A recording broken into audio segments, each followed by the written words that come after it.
आज के इस लेक्चर में हम अल्फ़ा बीटा प्रूनिंग एल्गोरिथम पर गुफ्तगू को आगे बढ़ाएंगे और इस एल्गोरिथम की वर्किंग को एक और एग्जाम्पल की मदद से समझेंगे। हमारे सामने एक गेम ट्री दिखाया गया है जिसमें एक लेवल मैक्स का, दूसरा मिन का और तीसरा दोबारा मैक्स का है। और इस एग्जाम्पल के अंदर हमने इसको टर्मिनल कंसीडर किया है। इस लेवल को हम रूट के ऊपर स्टार्ट होंगे और रिकर्सिव कॉल करेंगे और इस रिकर्सिव कॉल के दौरान दो पैरामीटर अल्फ़ा और बीटा जिनकी इनिशियल वैल्यू माइनस इन्फिनिटी और प्लस इन्फिनिटी हैं, इनको हम पास कर देंगे अपने लेफ्ट सब ट्री की तरफ। ये चूंकि एक डेप्थ फर्स्ट एल्गोरिथम है तो सबसे पहले ये अपने लेफ्ट सब ट्री को सर्च करेगा। अब चूंकि इस रिकर्जन की वजह से हमारे पास जो पैरामीटर हैं वो अपने इनहेरिट करेंगे अपनी वैल्यूज़ को अपने पेरेंट्स से, तो उससे आगे ये दोबारा अपने आप को रूट मानकर दोबारा जब ये कॉल करेंगे तो आगे चूंकि हमारे पास यूटिलिटी वैल्यूज़ होंगी तो वो बेस केस जो रिकरियन के अंदर होता है वो कंडीशन ट्रू हो जाएगी और हमें वो यूटिलिटी वैल्यू जो है वो रिटर्न हो जाएगी। अब इस एग्जांपल के अंदर वो 3 है वैल्यू, तो 3 जब यहाँ रिटर्न होगा तो अब हमने इन अल्फ़ा और बीटा में से किसी एक पैरामीटर को मॉडिफाई करना है। अब इस बात का पता कैसे चलेगा कि हमने किस पैरामीटर को मॉडिफाई करना है? तो हम अगर मिन के ऊपर हैं तो हम बीटा वाले पैरामीटर को मॉडिफाई करेंगे और अगर हम मैक्स के ऊपर हैं तो हम हमेशा अल्फ़ा वाले पैरामीटर की वैल्यू को मॉडिफाई किया करेंगे। अभी जो हमारी ये 3 की वैल्यू रिटर्न होगी, ये चूंकि मिन का लेवल है तो बीटा के अंदर पहले से मौजूद वैल्यू जो उसके पास प्लस इन्फिनिटी थी उसको और इस नई वैल्यू 3 का कंपैरिजन होगा और जो इनमें से छोटी होगी वो हम बीटा की वैल्यू नई वैल्यू के तौर पे इसको असाइन कर देंगे। तो प्लस इन्फिनिटी और 3 में से जो स्मॉल है वो 3 है, तो हम उस 3 की वैल्यू को बीटा को असाइन कर देंगे। उसके बाद फिर हम कंडीशन चेक करेंगे कि क्या अल्फ़ा की वैल्यू बीटा से ग्रेटर तो नहीं। अगर तो वो ग्रेटर हो गई है तो फिर हम बाकी ब्रांचेस को विजिट नहीं करेंगे, हम उनको प्रून कर देंगे। लेकिन अगर वो फॉल्स है तो फिर हमें बाकी सारी ब्रांचेस को विजिट करना होगा। तो अभी हमने जो कि कंडीशन चेक की जो कि फॉल्स हुई, तो हमें अपने इस दूसरी जो चाइल्ड है इसको विजिट करना पड़ेगा। अब दूसरे चाइल्ड के अंदर 12 वैल्यू है, वो 12 रिटर्न होगी। इस 12 का कंपैरिजन इस बीटा की ऑलरेडी 3 वैल्यू से होगा, क्योंकि उसमें पहले से ही स्मॉल वैल्यू मौजूद है तो ये कोई अपडेट नहीं होगी। दोबारा अल्फ़ा ग्रेटर देन बीटा वाली जो कंडीशन है वो चेक होगी, वो फॉल्स होगी, तो फिर हमें अपने तीसरे चाइल्ड को भी देखना पड़ेगा जो कि इस कंडीशन में जो कि सूरत में 8 है। ये 8 की वैल्यू जब रिटर्न होगी तो दोबारा बीटा का 3 और 8 का कंपैरिजन जब होगा तो 3 ही रहेगी वैल्यू। क्यों? क्योंकि 8 जो है वो उससे बड़ा नंबर है।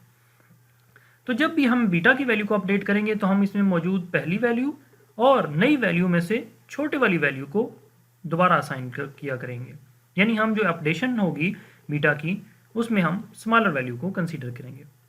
फिर ये जैसे ही ये सारा काम कंप्लीट होगा तो जो वैल्यू हमारे पास है इस वक्त मौजूद है इस नोड की, अल्फ़ा और बीटा के अलावा इस नोड की जो वैल्यू मौजूद है हमारे पास, जो कि इन तीनों में से सबसे स्मॉल है, वो वाली वैल्यू 3 की अपने पेरेंट नोड को रिटर्न हो जाएगी। अल्फ़ा और बीटा की ये वाली वैल्यूज़ जो हैं ये डिस्ट्रॉय हो जाएंगी। जैसे ही इस रिकरियन के बाद इनका स्कोप ख़त्म होगा इस सब ट्री का, तो ये सिर्फ इस 3 वैल्यू को वापस करेगा और बाकी सब चीज़ें डिस्ट्रॉय हो जाएंगी। अब यहाँ पर देखें तो हमारे पास अल्फ़ा की वैल्यू 3 है, बीटा की प्लस इन्फिनिटी, इन दोनों का कंपैरिजन होगा। अल्फ़ा ग्रेटर देन बीटा वाली कंडीशन चेक होगी, अगर वो फॉल्स है जो कि इस सूरत में फॉल्स होगी कि 3 is not greater than plus infinity, तो फिर हमें इस वाली ब्रांच को भी सर्च करना पड़ेगा। अब इधर हम जैसे ही इसको रिकर्सिव कॉल करेंगे तो हम अल्फ़ा और बीटा की ये वाली वैल्यूज़ पास कर देंगे। अब इस नोड के ऊपर भी अल्फ़ा और बीटा की वही वैल्यूज़ हैं जो कि इसके पेरेंट के पास थी। अब हम इससे ऑनवर्ड अपने यूटिलिटी वैल्यूज़ जो कि हमारे टर्मिनल नोड्स के पास हैं उनको 1 बाय 1 एक्सप्लोर करेंगे। तो सबसे पहले फ़र्ज़ करें इस एग्जांपल में 2 रिटर्न हो रहा है, तो हम 2 को इसको असाइन कर देंगे इस मिन के नोड को भी, और साथ में हम इस बीटा की वैल्यू को मॉडिफाई कर देंगे। इसमें पहले प्लस इन्फिनिटी मौजूद था, इस पिछली स्लाइड में देखें यहाँ प्लस इन्फिनिटी है। अब यहाँ पर हमने इसको 2 जो है वो असाइन किया है। क्यों? क्योंकि बीटा जो है वो इसमें मौजूद पहली वैल्यू और नई वैल्यू के कंपैरिजन के बाद जो उसके पास स्मॉल वैल्यू होगी उसको वो असाइन किया करेगा। तो यहाँ पे 2 आ गया। अब जब वो अल्फ़ा ग्रेटर देन बीटा वाली कंडीशन चलेगी तो इसको यहाँ पर ये 3 ग्रेटर देन 2 मिलेगा और वो कंडीशन ट्रू होगी, तो फिर हम बाकी ब्रांचेस सर्च नहीं करेंगे। अब इस प्रूनिंग के मीनिंग को समझते हैं। अगर यहाँ पर कुछ वैल्यूज़ होती और ये ट्री अभी हमने प्रून ना किया होता तो हम उन वैल्यूज़ को कंसीडर करते। अगर तो वो 2 से ग्रेटर होती तो मिन उनको वैसे ही इग्नोर कर देता कि उसके पास ऑलरेडी 2 मौजूद था, या इस 2 से स्मॉलर वैल्यूज़ यानी -1 या -2 या इस तरह से कुछ वैल्यूज़ होती तो फिर वो वाली वैल्यूज़ कंसीडर हो जाती। तो ये मिनिमम नोड जो है मिनिमम इनमें से एक वैल्यू को चूज़ कर लेता। लेकिन अगर हम इस रूट नोड को ये चीज़ वापस करते तो उसने ये वाली वैल्यूज़ इग्नोर कर देनी थी, क्योंकि उसके पास ऑलरेडी 3 जो है एक ग्रेटर बेनिफिट वाला उसके पास पाथ मौजूद है। तो इस प्रूनिंग की मदद से हमने वो सारी की सारी ब्रांचेस जो हैं वो हमने काट छाट उनकी कर दी, जिसमें इस मैक्स के लिए कोई फ़ायदा नहीं था। प्रूनिंग के बाद 2 की वैल्यू इस पेरेंट नोड को रिटर्न होगी, वो अल्फ़ा की वैल्यू से इसका कंपैरिजन करेगा और कोई ऑपरेशन परफॉर्म नहीं करेगा। फिर राइट सब ट्री को 1 बाय 1 विजिट किया जाएगा और 14, 5 और 2 में से एट द एंड जो सबसे मिनिमम वैल्यू जो कि 2 है वो वाली वैल्यू यहाँ पर बीटा की वैल्यू कंसीडर होगी और वही वैल्यू इस नोड की वैल्यू कंसीडर होकर इस पेरेंट को वापस हो जाएगी। पेरेंट इस वैल्यू को अपनी ऑलरेडी एग्जिस्टिंग अल्फ़ा की वैल्यू से 3 से इसका कंपैरिजन करेगा और कोई ऑपरेशन परफॉर्म नहीं करेगा।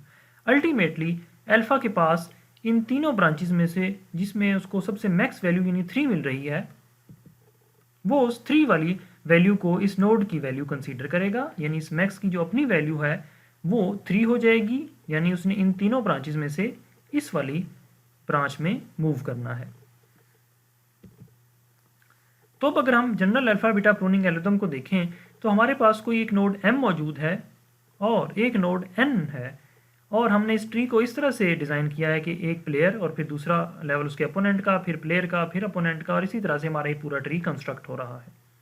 अब अगर हम देखें कि हमारे पास ये m नोड मौजूद है जिसमें हमारे प्लेयर को यानी मैक्स प्लेयर को ज़्यादा फ़ायदा हो रहा है, और एक और नोड मौजूद है n जिसके अंदर हमारे इस मैक्स प्लेयर को कम फ़ायदा है या फ़ायदा नहीं है, तो हमें कोई ज़रूरत नहीं है इतनी डेप्थ में जाके इस नोड को सर्च करने की। हम इस पूरी ब्रांच को प्रून कर देंगे अगर हमारे पास m की वैल्यू इस n से ग्रेटर है, और यही चीज़ हम अल्फ़ा और बीटा की मदद से देखते हैं।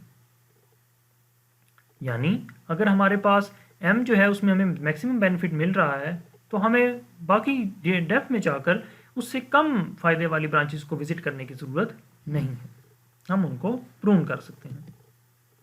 ये इसका रिकर्सिव एल्गोरिदम है अल्फ़ा बीटा प्रूनिंग का। ये बिल्कुल मैक्स और मिन जो मिनी मैक्स एल्गोरिदम है बिल्कुल वैसा ही है, सिर्फ इसके अंदर 2 पैरामीटर्स अल्फ़ा और बीटा का इजाफा है, और इस एक कंडीशन यानी अल्फ़ा ग्रेटर देन बीटा, इस कंडीशन की मदद से हम प्रूनिंग कर रहे हैं। ये सिर्फ मिनी मैक्स एल्गोरिदम के अंदर इसका इजाफा किया गया है। अब हम अल्फ़ा बीटा प्रूनिंग एल्गोरिदम के वर्स्ट और बेस्ट केसेस को देखते हैं। इसका वर्स्ट केस उस वक्त होगा जब सारी ब्रांचेस इस तरह से ऑर्डर हों कि कहीं भी हमारी अल्फ़ा ग्रेटर देन बीटा वाली कंडीशन सेटिस्फाई ना हो रही हो। जब वो हमारी कंडीशन सेटिस्फाई नहीं होगी तो हमें 1 बाय 1 सारी ब्रांचेस को एक्सप्लोर करना पड़ेगा और हम एक्चुअली एग्जॉस्टिव सर्च ही परफॉर्म कर रहे होंगे। और इसका बेस्ट केस उस वक्त होगा जब हमारा लेफ्ट मोस्ट यानी जो सबसे पहली एवोल्यूशन हमारी टर्मिनल किसी की हुई है और वहीं पर हमारी alpha greater than beta true हो गई है, तो हम फिर बाकी ब्रांचेस को प्रून कर देते हैं। और अगर हमें रूट के ऊपर सिर्फ एक ही ब्रांच को विजिट करने के बाद कोई ऐसी वैल्यू मिल गई है अल्फ़ा ग्रेटर देन बीटा की, तो हम पूरे के पूरे सब ट्रीज को भी हम प्रून कर सकते हैं। अब हम नोड्स की रीऑर्डरिंग का प्रूनिंग के ऊपर इफेक्ट जो है उसको देखेंगे, और साथ ही हम ये भी देखेंगे कि आइटरेटिव डीपनिंग करते हुए हम कैसे इस चीज़ को इंश्योर करेंगे कि हमारे नोड्स की ऑर्डरिंग इस तरह से हो कि मिन वाले प्लेयर के लिए उसकी फेवरेबल मूव्स जो हैं पहले आ रही हों और मैक्स वाले प्लेयर के लिए उसकी फेवरेबल मूव्स जो हैं वो पहले आ रही हों। हमारे सामने एक एग्जांपल गेम सर्च ट्री दिखाया गया है जिसके अंदर वैल्यूज़ को कुछ इस अंदाज से एडजस्ट किया गया है कि मैक्स प्लेयर के लिए जो उसकी फेवरेबल मूव्स हैं वो ट्री के आखिर में हैं। डेप्थ फर्स्ट सर्च करते हुए या अल्फ़ा बीटा प्रूनिंग करते हुए उसको पहले 1 बाय 1 ये सब ब्रांचेस सर्च करनी पड़ेंगी, और इस केस में कोई प्रूनिंग नहीं होगी। इसके मुकाबले में अगर नोड्स की ऑर्डरिंग कुछ इस अंदाज से होती कि टर्मिनल्स के ऊपर हमारे पास मैक्सिमम वैल्यूज़ पहले होती और मिनिमम वैल्यूज़ बाद में होती, तो फिर इस सूरत में प्रूनिंग की गुंजाइश थी। और मैक्स के लिए जैसे ही उसको अपनी हाई वैल्यूज़ नज़र आती, वो मिनिमम वैल्यूज़ को इग्नोर कर देता। तो इसका मतलब है कि अगर हमारा ट्री कुछ इस अंदाज से रीऑर्डर कर दिया जाए कि मैक्स के प्लेयर के लिए जो उसकी फेवरेट मूव्स हैं वो पहले आ जाएं, तो फिर हम प्रूनिंग कर सकते हैं। आइटरेटिव डीपनिंग करते हुए ये सारा काम हम कैसे करेंगे? सबसे पहले जब हमारे पास रूट नोड होगा और हम उसको लेवल 0 कंसीडर कर रहे होंगे, तो अब रूट को जो वैल्यूज़ हमने असाइन करनी है वो उससे जितने भी चाइल्ड नोड हैं, ये टर्मिनल नोड्स, इनकी एवरेज वैल्यू 4.5 हमने वो इस एग्जांपल में असाइन की है। 3, 4, 1, 2, 7, 8, 5, 6 इन सब की अगर एवरेज लें, इनको सम करने के बाद 8 पे डिवाइड करें तो 4.5 आएगा। हमने वो वाली जो एवरेज वैल्यू है वो भी इस नोड को दे दी है। अब चूंकि ये सिर्फ एक ही नोड है, इसलिए फ़िलहाल ये कोई डिसीजन नहीं लेगा। हम लेवल इंक्रीज़ करेंगे और फिर हम इन दो सब ट्रीज़ की एवरेज अलग अलग कैलकुलेट करके इन नोड्स को असाइन कर देंगे। इस वाले सब ट्री की एवरेज 2.5 और इस वाले सब ट्री की एवरेज 6.5 है, और ये दोनों नोड मिन के हैं। ये दोनों रिपोर्ट करेंगे मैक्स नोड को, और मैक्स इन दोनों में से अपनी मैक्सिमम वैल्यू को जो है वो सेट कर लेगा। अब अगर आप देखें कि मैक्स के लिए जो फेवरेबल आउटकम्स हैं वो बाद में हैं और मिनिमम वैल्यूज़ पहले हैं, तो क्यों ना हम अपने इन दो सब ट्रीज़ को स्वैप कर दें, यानी हम इनको रीअरेंज कर दें कुछ इस तरह से। तो अब मैक्स वाले प्लेयर के हिसाब से हमने उसको मैक्स वाली मूव्स वाला ट्री पहले दे दिया, और अब इससे आगे हम लीव या हम अपने एक लेवल और इंक्रीज करेंगे। अब इस लेवल के ऊपर ये लेवल मैक्सिमम का है, मैक्सिमम इन दोनों में से मैक्सिमम वैल्यू को अचीव करेगा, लेकिन हमने बात की थी एवरेजेस की, तो हम इन दोनों की एवरेज लेंगे, वो इस लेवल पे असाइन होगी, इन दोनों की एवरेज इस लेवल पे, इन दोनों की एवरेज इस लेवल पे। ये सारा काम चूँकि डेप्थ फर्स्ट सर्च वाइज हो रहा होगा, तो आप अभी इस लेवल के ऊपर आएंगे तो देखिए कि हमने अब इस मिन के लिए इसने इन दोनों में से मिनिमम एवरेज वैल्यू को एक्सेप्ट करना है। अब इसके लिए वंस अगेन ये वाली वैल्यूज़ बाद में आ रही हैं। अगर हम किसी तरह इन दो सब ट्रीज़ को स्वैप कर दें तो फिर मिन के लिए अपने वाली वैल्यूज़ जो है मिन की फेवरेबल वैल्यूज़ वो स्टार्ट में आ जाएंगी कुछ इस तरह से कि हमने इसको इधर कर दिया और इसको इधर कर दिया।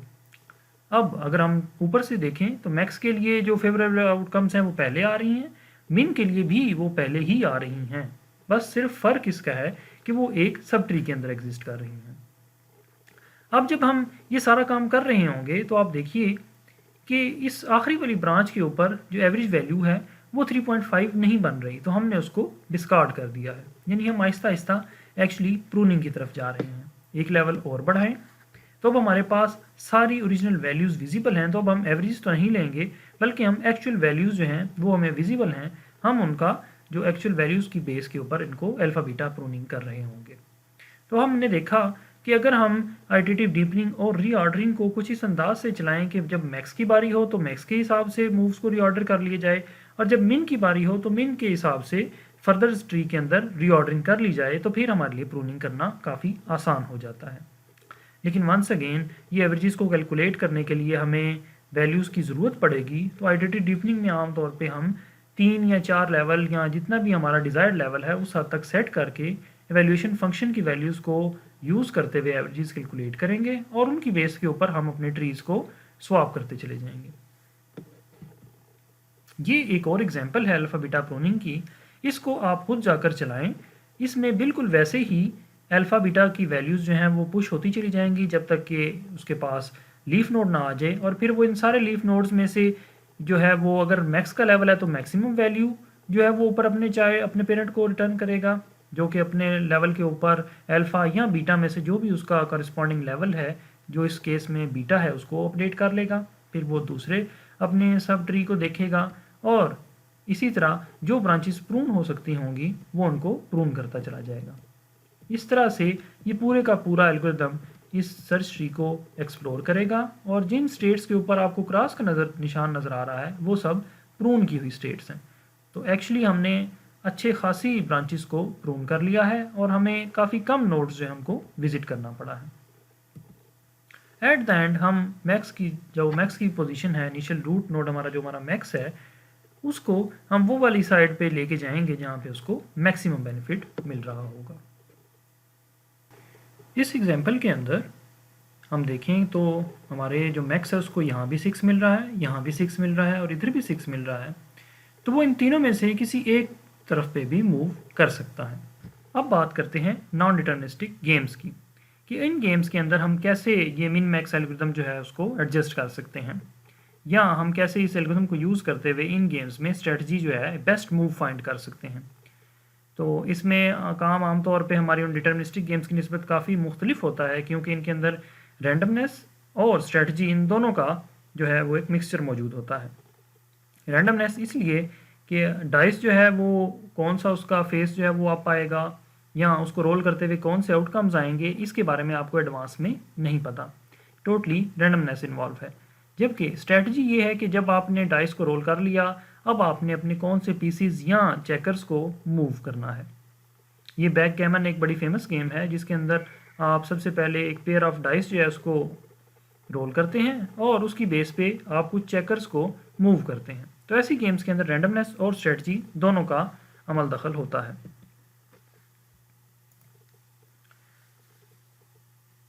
तो इस सूरत में हम किस तरह से कैलकुलेशंस करेंगे, तो हम एक्सपेक्टेशंस की बात करेंगे, यानी वेटेड एवरेजेस करेंगे, कि हम ऐसे ट्री के अंदर जिसमें ब्रांचेस मौजूद हों, हम सारे जो उसके सक्सेसर्स हैं यानी उससे ऑनवर्ड जितने भी नोड्स हैं उनकी एवरेजेस की बात करेंगे और उसको किसी न किसी वैल्यू से मल्टीप्लाई करेंगे।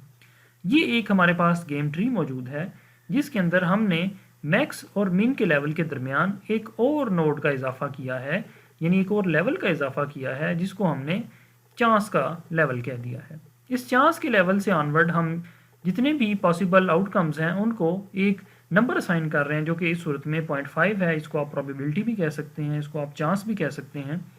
तो अब हम जब कैलकुलेशंस कर रहे होंगे तो अब हम इस नंबर के साथ मल्टीप्लाई करके वेटेड एवरेजेस निकाला करेंगे। यानी हमारे पास ये यूटिलिटी वैल्यूज़ मौजूद हैं। जब एल्गोरिथम स्टार्ट होगा तो सबसे पहले वो लेफ्ट मोस्ट साइड पे जाएगा। ये चूँकि मिन की मूव है तो वो इन दोनों में से 2 को सिलेक्ट करेगा, इसको 0.5 से मल्टीप्लाई करेगा और इसी तरह इस ब्रांच में से भी जो 4 है मिनिमम, इसको 0.5 से मल्टीप्लाई करके इन दोनों जो हमारे वैल्यूज़ हैं इनको सम कर देगा। यानी 2 multiply by 0.5 plus 4 multiply by 0.5, तो इन दोनों का आंसर 3 है जो कि इस चांस वाले नोड को असाइन हो जाएगा। इसी तरह जब हम इधर आएंगे तो ये वाला मिन का जो नोड है वो इन दोनों में से 0 को लेगा, 0 मल्टीप्लाई बाय 0.5 प्लस -2 जो कि इधर से इसको मिनिमम मिलेगा, मल्टीप्लाई बाय 0.5, इन दोनों को जब ऐड करेगा 0 प्लस -2 इंटू 0.5 तो हमारे पास आंसर -1 आ जाएगा। यानी ये हमने वेटेड एवरेज ली है इसकी। तो अब इन जो नोड्स हैं चांस वाले, इनको हमने 3 और -1 की वैल्यू जो है वो असाइन कर दी हुई है। 3 जाहिर कर रहा है कि मैक्स के लिए ज़्यादा चांस है इस साइड पे विनिंग का। एग्जैक्ट इसे अभी मालूम नहीं, क्यों? क्योंकि उसके अंदर रैंडमनेस इन्वॉल्व है। हो सकता है कि जब मैक्स की बारी हो और वो रोल जो है उनको, जब वो जो डाइस है उनको रोल करे तो हो सकता है उसका कोई ऐसा जो आउटकम हो के उसको इस साइड पे आना पड़ जाए, तो उस सूरत में फिर उसे ये दोनों वैल्यूज़ कोई फ़ायदा नहीं देंगी। ये सारी कैलकुलेशंस उसको सिर्फ और सिर्फ ये बताने के लिए हैं कि अगर उसको अपनी मर्ज़ी के डाइस के रोल मिलते जाएँ तो वो किस ब्रांच में जाए या किस जगह पर मूव करे, कौन से चेकर्स को या कौन से अपने पीसीज को मूव करे। तो ये एल्गोरिथम एक्सपेक्टी मिनीमैक्स कहलाता है क्योंकि इसके अंदर आपने चांस और प्रोबेबिलिटीज़ इन 2 चीज़ों का इजाफा कर दिया है। बाकी ये सब का सब बिल्कुल वैसे ही चलता है जैसे एक आम डिटर्मिनिस्टिक गेम के अंदर होता है। पार्शली ऑब्जर्वेबल गेम्स या वो गेम्स जिनके अंदर हमें पूरी डिटेल मौजूद नहीं है या जिनके अंदर नॉन डिटर्मिनिज्म है, जैसा कि अभी हमने देखा, तो उन सब गेम्स को हम पार्शली ऑब्जर्वेबल गेम्स भी कहते हैं। अब इन गेम्स के अंदर हम बिलीफ स्टेट्स की बात करते हैं। बिलीफ स्टेट्स एक्चुअली आप यूँ समझ लें कि एक एजेंट का अपने इर्द गिर्द को देख के ये अंदाज़ा लगाना कि वो इस वक्त कहाँ मौजूद है, इसको बिलीफ स्टेट कहते हैं। तो अगर तो एजेंट जो है उसके पास पूरी पिक्चर मौजूद नहीं है तो वो सिर्फ इन्वायरमेंट को ऑब्जर्व करेगा और चंद जो है उसके पास जो इन्फॉर्मेशन होगी मौजूद होगी थोड़ी सी, उसकी बेस पे वो डिसाइड कर लेगा कि उसने आगे कहाँ जाना है। अब ऐसी सूरत हाल में उससे गलती भी हो सकती है, ऐसी सूरत हाल में वो दुरुस्त जगह पे भी जा सकता है। तो बिलीफ स्टेट्स के अंदर वो ये अपनी तरफ से जो उसका अपना बेस्ट गेस होगा वो उसकी बेस पे डिसीजन करेगा कि उसने किस साइड पर जाना है। दूसरा इसके अंदर बाज़ औक़ात ये भी ऐसा भी आता है कि एक्शन जो हैं वो एक स्टेट के अंदर तो लीगल हो सकते हैं, लेकिन दूसरी स्टेट के अंदर हो सकता है वही एक्शन परफॉर्म करने पे इलीगल हो जाए। जैसा कि कुछ गेम्स के अंदर अब आप देखें कि अगर आपने कोई मूव नहीं चली तो कुछ प्लेयर्स के लिए तो वो हो सकता है गेम के स्टार्ट में वो एक्सेप्टेबल हो कि आप बेशक अपनी मूव ना चलें और पास ऑन कर दें अगले प्लेयर को, लेकिन जैसे ही गेम के आखिर पे आप आएंगे तो फिर हो सकता है आपको लाजमी कोई ना कोई मूव चलनी पड़े और आप अब ये नहीं कह सकेंगे कि मैंने ये बारी नहीं चलनी। तो इसलिए हम कहते हैं कि कुछ एक्शंस आप ये हो सकता है वो लीगल हों, लेकिन वही एक्शन बाद में जाके इलीगल भी कंसीडर हो जाए। तो फिर अब आप जो एंड स्टेट्स हैं या गोल स्टेट्स हैं उनका एक सेट बना देते हैं और उस सेट में से डिसाइड करते हैं कि अगर कोई एक भी अचीव हो गई है तो आप कहेंगे कि ये मैं गोल पे पहुंच गया हूँ। ये एग्जाम्पल है हमारी वैक्यूम क्लीनर एजेंट के वर्ड की, जिसके अंदर वो सिंपल लेफ़्ट या राइट हो सकता है और उनकी बेस पे ये पूरे का पूरा हमारा एक तरह का बिलीफ स्टेट्स का मॉडल है कि वो खुद को देखेगा कि मैं इस वक्त अगर मैं लेफ़्ट एक्शन लूँ तो मैं किस स्टेट में चला जाऊँगा, फिर मैं वहाँ से सक करूँ तो फिर मैं किस स्टेट में चला जाऊँगा, फिर मैं राइट हूँ तो एक्चुअली वो क्या मुझे किसी गोल स्टेट की तरफ ले जा रही है ऐसी चीज़। अगर तो मुझे गोल स्टेट की तरफ ले जाए तो फिर तो उसकी सारे डिसीजन ठीक हैं, लेकिन अगर वो इस दौरान किसी इन्फिनिट लूप में फंस जाए या वो उसकी गलत रास्ते की तरफ चला जाए तो फिर इसका कोई हल नहीं है। अब हम इस चीज़ को पार्शली ऑब्जर्वेबल गेम्स के ऊपर अप्लाई करते हैं। तो इसमें हम देखेंगे कि जो भी हमारा करंट नोड होगा हम उसको एक बिलीफ स्टेट के तौर पे ट्रीट करेंगे और जो प्लेयर की मूव्स हैं वो उससे सब्सिक्वेंट नोड्स या चाइल्ड बिलीफ स्टेट्स जनरेट करेंगी और अगर ये हमें अपने गोल तक ले जाती हैं तो इसका मतलब है हम जो है वो दुरुस्त डायरेक्शन में जा रहे हैं, और अगर ये हमें उस तरफ नहीं ले जा रही अपनी गोल की तरफ तो इसका मतलब है कि हमने डिसीजन गलत किया है। तो इसमें स्ट्रेटजी भी इन्वॉल्व है और आप ये मिनीमैक्स एल्गोरिथम भी इसमें लगा सकते हैं जो कि आपको बताएगा कि बिलीफ स्टेट्स में आप कौन सी सबसे अच्छी बिलीफ स्टेट्स है गिवन जो आपके एक्शंस हैं या कौन सी सबसे वर्स्ट स्टेट है। तो इसमें जैसे जैसे पॉसिबिलिटीज़ बढ़ती चली जाएंगी ये उतना ही कॉम्प्लिकेटेड हो जाएगा। तो अब देखते हैं कि जो state of the art game programs हैं मुख्तलिफ गेम्स के लिए, उनमें से चंद एक जैसे कि चेकर्स, चेस, ओथेलो और गो के लिए कंप्यूटर इस लेवल पे जा चुके हैं कि वो इंसानी जो मास्टर प्लेयर्स हैं उनको हरा सकें। आप इस लिंक के ऊपर जाएं और इसके ऊपर आपको काफ़ी डिटेल मिलेगी ऐसी गेम्स की जो कि एआई के अंदर रिसर्च का आज भी जिनमें रिसर्च हो रही है। अब देखते हैं कि ऐसी गेम्स जिनके अंदर ब्रांचिंग फैक्टर बहुत ज़्यादा है, जैसे चेस के अंदर 35 है। एक और गेम है गो जो कि इस तस्वीर में आपको नज़र आ रही है। इसमें आपने अपने अपोनेंट्स के गिर्द एक तरह का अपने उसको सराउंड करके कैप्चर करने होते हैं उसके पीसीज। तो इन ऐसी गेम्स में आपके पास बोर्ड बड़ा है तो इसलिए आपके पास स्टार्टिंग में बहुत ज़्यादा ब्रांचिंग फैक्टर होगा, यानी कि आपके पास एक स्टेट से दूसरी स्टेट पे जाते हुए इवन 50 to 200 तक का ब्रांचिंग फैक्टर हो सकता है। तो ऐसी गेम्स में फिर आप ह्यूरिस्टिक लगाते हैं और इस पूरे के पूरे ट्री को आप इस एक तरह का कंप्रेस करने की कोशिश करते हैं। तो अब ये ह्यूरिस्टिक्स आपके पास कहाँ से आएंगी? एक तो जो आपके पास गेम के प्लेयर्स हैं वो आपको ये डिज़ाइन करके देंगे, दूसरा आप जो प्रीवियस हिस्टोरिकल गेम्स हैं उनके ऊपर मशीन लर्निंग लगा के वो ह्यूरिस्टिक्स जनरेट कर सकते हैं, या एक तीसरा जो मोंटे कार्लो मेथड्स हैं, यानी आप अपने ही कंप्यूटर से कहें कि वो अपने आप के खिलाफ ही कई गेम्स खेल ले, रैंडम गेम्स खेल ले और उनको जनरेट करके रैंडम स्टेट्स को जनरेट करे, करता चला जाए, बस सिर्फ रूल्स को फॉलो करे और एट द एंड वो बताए कि क्या कितनी कौन कौन सी गेम्स को विन हुई है और कौन कौन सी लॉस हुई है और उसकी बेस पे वो खुद स्कोर जनरेट करे। इसको देखते हैं कि कैसे होगा। यानी आप स्टार्ट में गेम को रैंडमली स्टार्ट करेंगे, एक प्लेयर दूसरे प्लेयर के खिलाफ कोई एजुकेटेड नहीं, उसको कोई पता नहीं है कि कैसे गेम खेलनी है, जैसे उसको ये पता है कि विनिंग कंडीशन कौन सी है और इसमें ड्रा कौन सा है और इसमें जो लॉस है वो कौन सा है। इन सब की बेस पे वो मिलियंस ऑफ टाइम्स अपने आप को यानी अपने आप के खिलाफ गेम्स खेलेंगे और अपने आप को कैलिब्रेट करेंगे कि अगर यूँ सिचुएशन आ जाए तो ये विनिंग की तरफ जा रहा है, अगर इस तरह का बात हो तो ये लॉस की तरफ जा रहा है। तो ये इस तरह से सारी कैलकुलेशंस कंप्यूटर खुद परफॉर्म करते हैं और ऐसे जो मेथड्स हैं उनको हम मोंटे कार्लो कहते हैं, यानी ऐसे जो आपके अप्रॉक्सीमेशन या रैंडमनेस के बेस पे जो आपके एल्गोरिथम्स हैं उनको आप मोंटे कार्लो एल्गोरिथम्स हैं वो कहते हैं।